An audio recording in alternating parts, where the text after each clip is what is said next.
Hello everyone, welcome back. Today we're going to be talking about militia movements. So the scenario is that it's the mid-1980s. The United States has been invaded by the Soviets and the Cubans, and they are occupying half of it. Okay, and we have a bunch of teenagers that are caught behind enemy lines.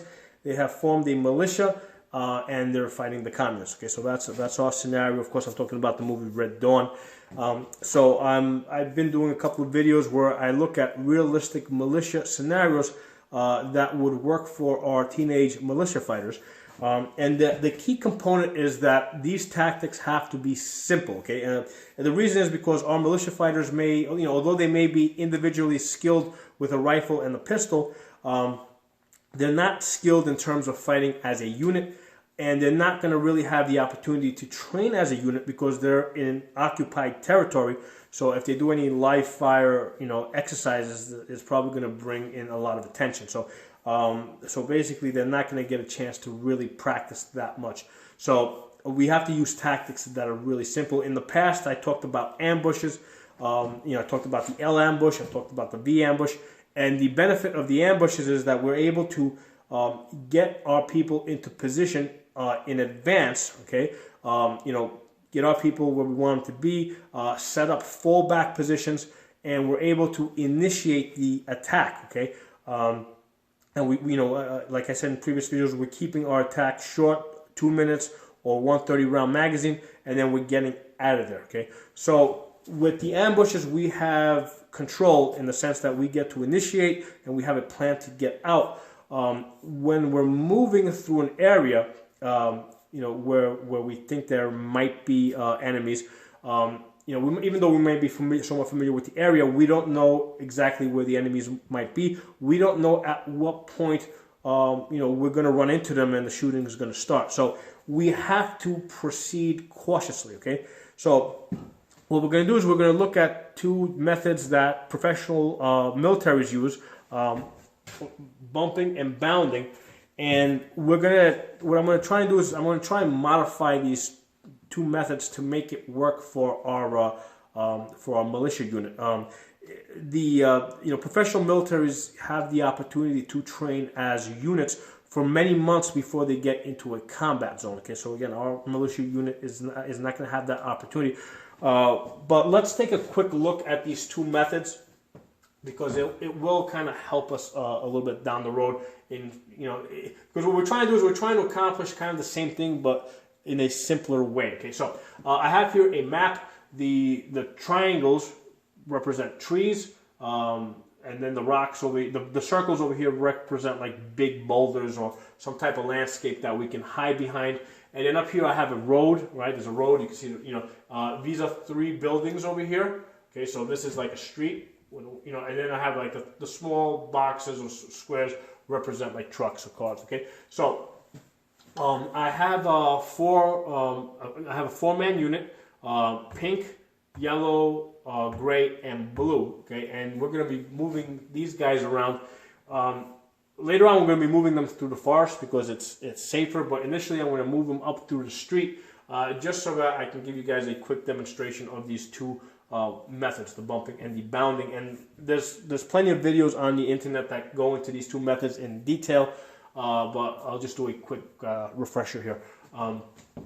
So with the bumping method, what we want to do is we're preserving the order of the unit. Okay, so in this case, the pink over here, okay, he's my commander. Okay, and because let's say he's more experienced than the other people, we want to keep him up front where he can observe and make command decisions and decide which direction he wants to move in, if he wants to engage or not. So that might be a reason why we would want to use the bump method and preserve this order. So using the bump method, if we want to cross this opening over here, right, this white here is an opening, is a street. What's going to happen is yellow's just going to come up a little bit so that he can look down. Right, he can look down this street over here, so he can provide. He has a line of sight, so he can provide cover fire. And then what's going to happen is pink is going to cross. Okay, and then what's going to happen is gray is going to come up. Okay, so now gray is providing observation and basically cover fire if necessary, and then yellow is going to be able to move across. Okay, And the next man is going to be gray. In order for that to happen, blue is going to come up.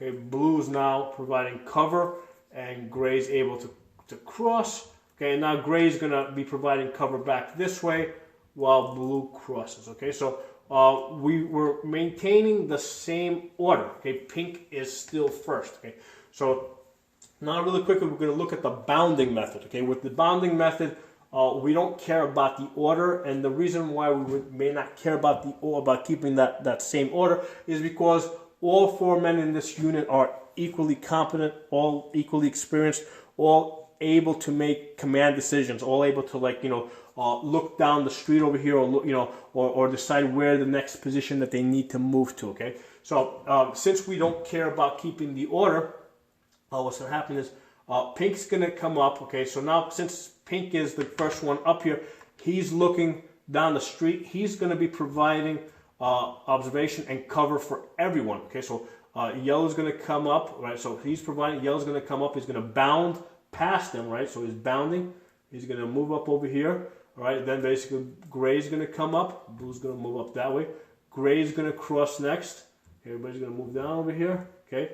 The next man up is blue, okay? And again, blue's going to cross, okay? And then blue is now providing observation back that way, and then pink is able to cross. Okay, so pink is now last. So whoever was first ends up being last once you move past some opening. Okay, so that's the bounding method.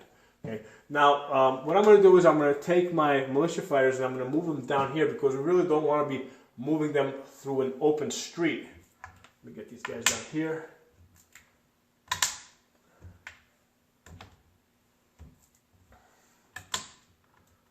Okay, so we want to get to the same point over here, but we're going to use this forest for cover. Okay, with the militia, okay, usually you're going to have 2 people that are going to be experienced in the way I've been talking about. Right? You're going to have the commander, okay, and then we're going to have the designated marksman. I've been calling him the sniper in previous videos. So we have 2 people that are experienced, probably veterans that are in a position to make command decisions, and everybody else is basically just tagging along and doing whatever they're told to do. So with the bump method, basically pink's going to go first.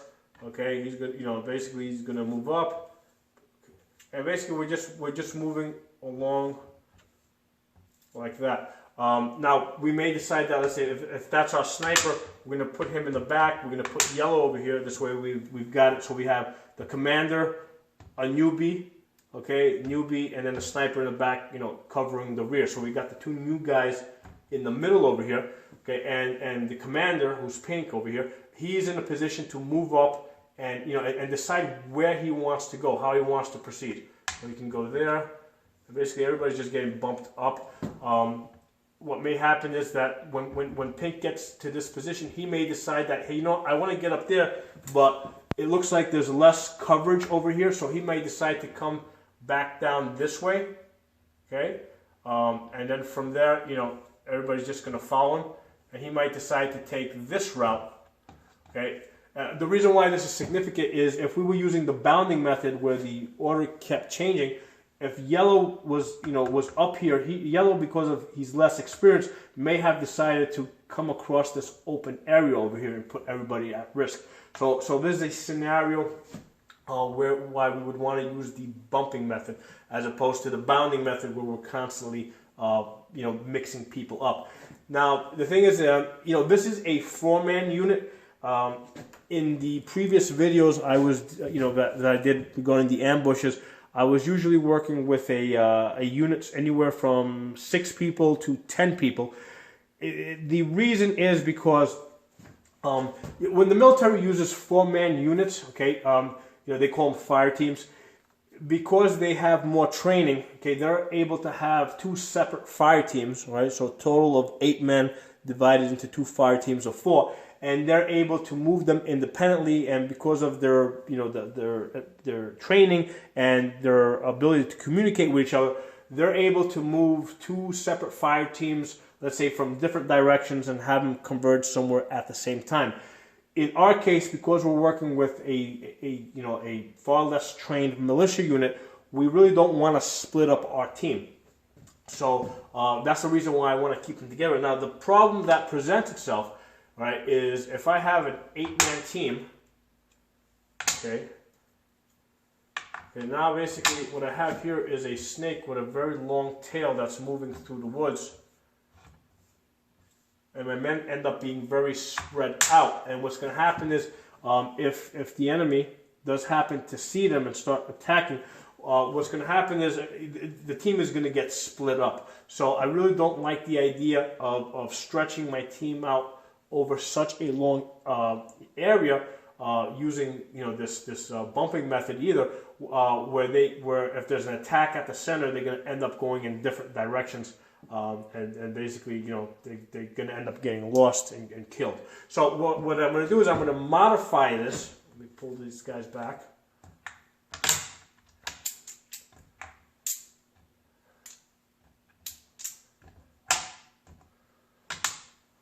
So I'm going to modify this so that I have my pink is my commander, yellow is my sniper, okay, and then the blue back here represents everybody else. Okay, blue can basically be 5 or 6 other people that are going to be clustered together.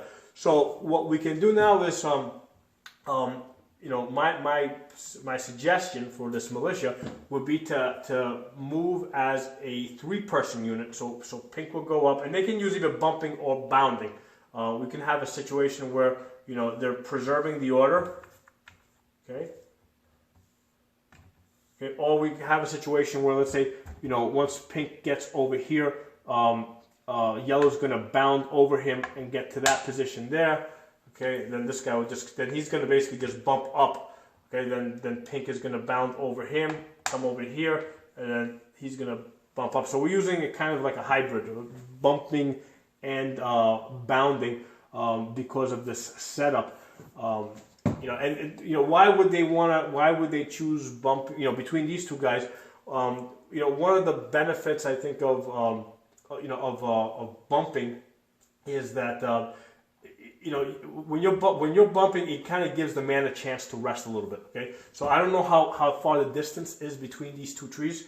So this guy's gonna run up to here, take a short rest, while this person comes up to here, takes a short rest, With the bounding method, what happens is that yellow, who's a sniper in this case, has to run completely past pink to the next location up. So when you're bounding, you tend to run a longer distance. Okay, so that might be a disadvantage. But that's something that these two will have to decide between themselves, because he's the commander, he's the sniper. They're both highly experienced people. They're able to decide what's going to work best for them given the terrain, the situation.